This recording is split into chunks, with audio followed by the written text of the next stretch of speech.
Campbell Mackay. I'm one of the ministers here at Emmanuel Church, and I'm really glad that Trevor Ratcliff is here with me this morning.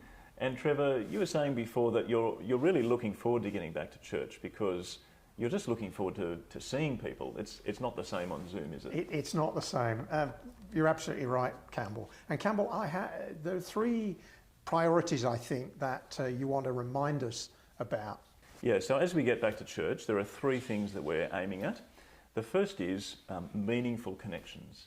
We want people to be able to come to church and not feel like they have to rush in and rush out or kind of talk to somebody across the room, but really be able to have meaningful connections. The second thing we're aiming at is predictable services.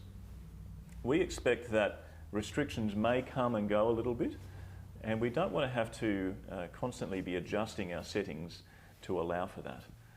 And the final thing is safe gatherings. We can never fully eliminate the risk, of course, but there are lots of things that we can do to mitigate risk, to lower the risk. I understand what we're looking at is smaller services. Can you tell us more about that? That's right, Trevor. So the reason we're looking at smaller services is because we think that that's the best way to be able to focus on those three goals. Do smaller services mean we won't have room for visitors or guests? Actually, what we are hoping is that we'll have plenty of room.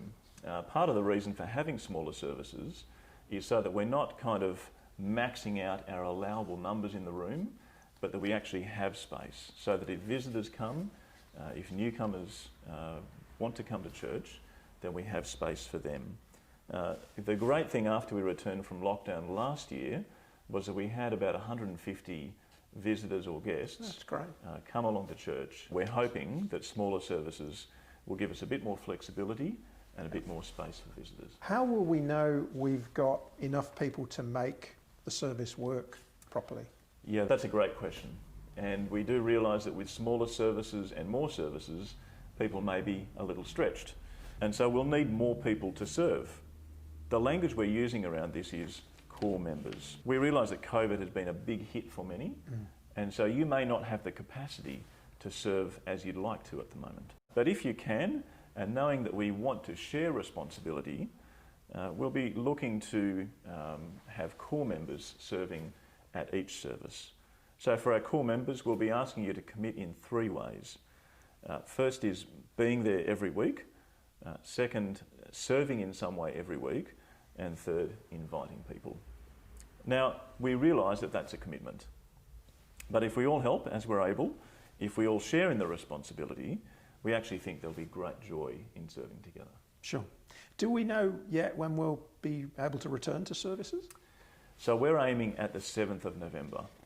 At this stage, that's the second Sunday after New South Wales is predicted to have hit 80% vaccinations. And so at that point, there'll be some significant easing of restrictions. Vaccinated and unvaccinated allowed to be in church together.